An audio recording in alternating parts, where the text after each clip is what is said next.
অসম পুলিচৰ হিতাধিকাৰীসকলৰ বাবে অন্য এটা গুড নিউজ লৈ আহিছোঁ। যিসকলে অসম পুলিচৰ বাবে প্ৰিপেৰেশ্যন কৰি আছে তেওঁলোকলৈ এটা গুড নিউজ আহিছে যে হিমন্ত বিশ্ব ডাঙৰীয়াদেৱে যোৱাকালি ফেচবুক লাইভত এটা পোষ্ট কৰিছে যে 4000 নতুন চাকৰি দিব বুলি।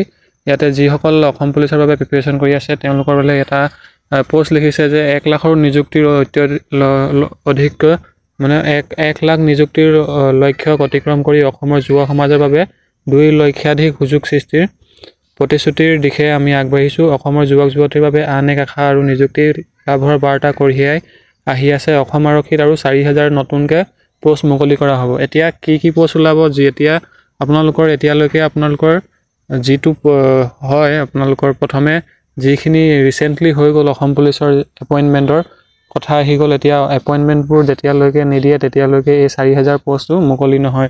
এতিয়া মেইন কথা আহিলে এপইণ্টমেণ্টবোৰ কেতিয়া দিব।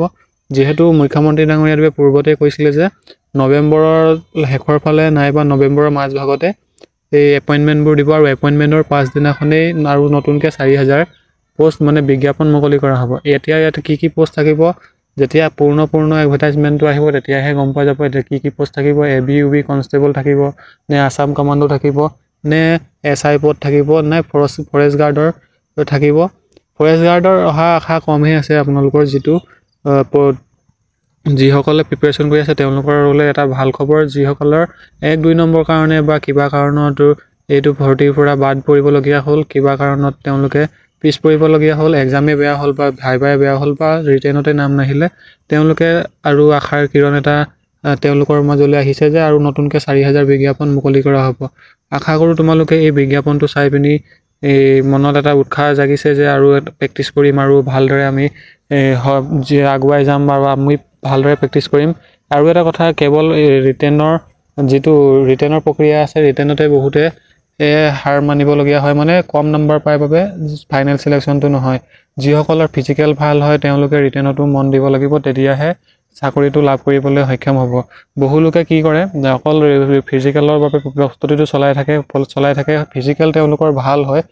বহুত কেণ্ডিডেট আছে এনেকুৱা দেখিবলৈ পোৱা যায় যে ফিজিকেলবোৰ বহুত ভাল হয়, এক্সিলেণ্ট মাৰে, বহুত ভাল নম্বৰ এটা স্ক'ৰ কৰে, কিন্তু অৱশেষত গৈ পিনি এক্সামটোত মানে 1-2 নম্বৰ বা কিবা কাৰণত এক্সামটো বেয়া হয় আৰু বেয়া হোৱাৰ ফলত ফাইনেল মেৰিটত নাম নাহে। আৰু বাকী থকা যিহেতু 202টা পোষ্ট আছে, প্ৰায়ভাগ 200টা পোষ্টৰ কি হ'ব, সেই যিকেইটা পোষ্ট হোল্ড কৰি ৰাখিছে সেই 202টা পোষ্ট আছে চাগে, সেই 200টা পোষ্টত যেতিয়া হোল্ড কৰি ৰাখিছে সেই হোল্ডটো আপোনালোকৰ কেতিয়া মুকলি কৰা হ'ব, সেইবাবেও আপোনালোকৰ যিটো প্ৰক্ৰিয়া আছে সেই প্ৰক্ৰিয়াটোত কাট অফটো অলপ কিছু পৰিমাণে হ'লেও ইনক্ৰিজ হোৱা দেখিবলৈ পোৱা গৈছিল। যিহেতু 200 আৰু বহুতে কমেণ্ট যোগে কৰি আছে যে আমাৰ নাম নাহিলে আমি এক্সেলেণ্ট মাৰিছিলোঁ আৰু যিটো ভাল নম্বৰ এটা স্ক'ৰ কৰিছিলোঁ, ৰিটেনো ভাল হৈছিলে, একেখন থানাৰে মোৰ বন্ধুজনৰ হ'ল বা মোৰ নহ'ল কিয় এনেকুৱা হ'ল। যিহেতু 200টা পোষ্ট প্ৰায় 200টা পোষ্টে আছে, 200তকৈ 2টামান বেছি আছে চাগে, সেই 200টা পোষ্ট যেতিয়া হোল্ড কৰি ৰাখিলে সেই কাৰণেও নাহিব পাৰে। যিসকলে ভাল এটা নাম্বাৰ পাইছিলে বা তেওঁলোকৰ নাম নাহিলে মেৰিট লিষ্টলৈ, তেওঁলোকে আৰু অপেক্ষা কৰক, সেইটো ভৰ্তিতে লাগি থাকি লাভ নাই। যিকেইটা আপোনালোকৰ 200টা পোষ্ট ইতিমধ্যে হোল্ড কৰি ৰাখিছে সেই 200টা পোষ্টত কি হ'ব কি নাই সেইকেইটাত মাথা মাৰি লাভ নাই। আৰু এতিয়া ৰিচেণ্টকৈ আপোনালোকৰ 4000 পোষ্ট মুকলি কৰিব বুলি মুখ্যমন্ত্ৰী ডাঙৰীয়াদেৱে ফেচবুক লাইভেৰে আহি এইটো পোষ্ট এটা লিখিছে, সেইবাবে এইটো আপডেট দিয়া হ'ল। বহু লোকে প্ৰিপেৰেশ্যন কৰি আছে বা আশা বাদ দিছিলে, যিটো পোষ্ট হয় আহিবনে নাহে বুলি আশা ক্ষীণ দেখিছিলে, কিন্তু এতিয়া এটা সপোন জাগি উঠিছে যে আৰু 4000 পোষ্ট মুকলি কৰিব। ইয়াত এতিয়া কি পোষ্ট থাকিব পূৰ্ণ এডভাৰটাইজমেণ্টটো আহিলেহে গম পোৱা যাব। আশা কৰোঁ তোমালোকৰ মনত আৰু এটা হেঁপাহ জাগিছে যে 4000 নতুনকৈ পোষ্ট মুকলি কৰিছে আৰু ভালকৈ প্ৰেক্টিছ কৰিব লাগিব বুলি। ইতিমধ্যে বহু লোকে হতাশাত ভুগিছে, যিসকলৰ এইজ পাৰ হৈ গ'ল তেওঁলোকেতো আৰু দিব নাপায়, তেওঁলোকে যি অন্য ভেকেঞ্চি আহিব সেই ভেকেঞ্চিকেইটাতো মনোনিৱেশ কৰিব লাগিব। আৰু যিসকলৰ এইজ আছে তেওঁলোকে পূৰ্ণ প্ৰস্তুতি চলাই দিব লাগিব এতিয়াৰ পৰাই। যদি ফিজিকেলৰ বাবে প্ৰিপেৰেশ্যন কৰি গ'লেহে যিটো আগন্তুক 4000 ভেকেঞ্চি ওলাব সেই ভেকেঞ্চিটোত এটা ভাল ফলাফল লাভ কৰিবলৈ সক্ষম হ'ব।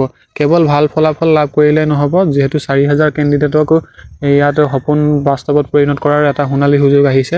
সেইবাবে আশা কৰোঁ তোমালোকে ভালদৰে প্ৰস্তুতিবোৰ চলাই নিয়া আৰু লগতে যিখিনি কাম আছে সেইখিনি নিয়াৰিকৈ কৰি যোৱা। কেৱল চাকৰি এটাৰ লগতে মাথা মাৰি লাভ নাই, অন্য যিখিনি কাৰিকৰী শিক্ষা নাইবা তোমালোকে আত্মনিৰ্ভৰশীল হোৱাৰ বিভিন্ন পথ আছে, কেৱল চাকৰিয়ে জীৱনৰ সকলো নহয়। সেইবাবে তোমালোকে অন্য যিখিনি স্বাৱলম্বী হোৱা পথ আছে তোমালোকে সেই পথবোৰতো তোমালোকে আগুৱাই যাব লাগিব। চাকৰিটো হ'লেও হ'ব নহ'লেও নাই, প্ৰিপেৰেশ্যন কৰি থাকা। চাকৰিটো হৈ গ'লে ভালেই, আৰু যদিহে নহয় তেন্তে তোমালোকে অন্ততঃ স্বাৱলম্বী হ'ব পাৰিবা। তো এইটো আছিল এটা সৰু সুৰা ইনফৰমেশ্যন। বহুতে প্ৰশ্ন কৰি আছিলে যে অসম পুলিচৰ যিখিনি 4000 পোষ্ট মুকলি কৰাৰ কথা আছিলে সেইখিনি কেতিয়া মুকলি কৰা হ'ব। যেতিয়া আপোনালোকৰ এইটো ভৰ্তিৰ ৰিচেণ্টলি যিটো ভৰ্তি হৈ গ'ল, এপইণ্টমেণ্ট ডেট ওলাই গ'ল, যিসকলে জবটো লাভ কৰিলে অসম পুলিচৰ 4th গ্ৰেডে হওক বা ABUB কনষ্টেবলে হওক বা SI নাইবা যিখিনি কামাণ্ডো পোষ্টৰ বাবে যিটো এপ্লিকেশ্যন এপইণ্টমেণ্ট দিলে, এপইণ্টমেণ্ট বৰ্তমান দিয়া নাই। যিসকলৰ নাম আহিছে, কেতিয়া এপইণ্টমেণ্ট দিব, সেই এপইণ্টমেণ্টৰ পাছদিনাখনে নতুনকৈ আৰু 4000 পোষ্ট ওলাব বুলি মুখ্যমন্ত্ৰী ডাঙৰীয়াদেৱে যিহেতু ফেচবুক লাইভেৰে আহি পিনি কৈছিলে। তো আশা কৰোঁ এইটোৱে আছিল তোমালোকে মনত আৰু এটা প্ৰশ্ন হৈ আছিলে যে কেতিয়া মুকলি কৰা হ'ব। এতিয়ালৈকে কোনো অফিচিয়েল আপডেট নাই। যেতিয়া আহিব তোমালোকক আপডেটৰ মাধ্যমেৰে জনাই দিয়া হ'ব, আৰু যেতিয়া ফুল এডভাৰটাইজটো আহিব, নটিফিকেশ্যন আহিব, তোমালোকক জনাই দিয়া হ'ব কিমান কি লাগিব, ফিজিকেল কিমান কি হ'ব। সকলোৱে প্ৰায়ভাগ যিসকলে প্ৰিপেৰেশ্যন কৰি আছে তেওঁলোকে জানেই। ভিডিঅ'টো বেছি দীঘল নকৰোঁ। যিসকলে চেনেলটো নতুনকৈ ভিজিট কৰিছে তেওঁলোকে পাৰিলে ছাবস্ক্ৰাইব কৰি ল'ব আৰু বেল আইকনটো প্ৰেছ কৰি ল'ব, যাতে আগলৈ যিখিনি জব ৰিলেটেড আপডেট হয় তোমালোকে পাই থাকা। কেৱল অসম পুলিচে নহয়, আৰু অন্য বছৰি ভেকেঞ্চি ওলাই থাকিব বুলি মুখ্যমন্ত্ৰী ডাঙৰীয়াই প্ৰতিশ্ৰুতি দিছে। আশা কৰোঁ তোমালোকে কথাষাৰ বুজি পালা।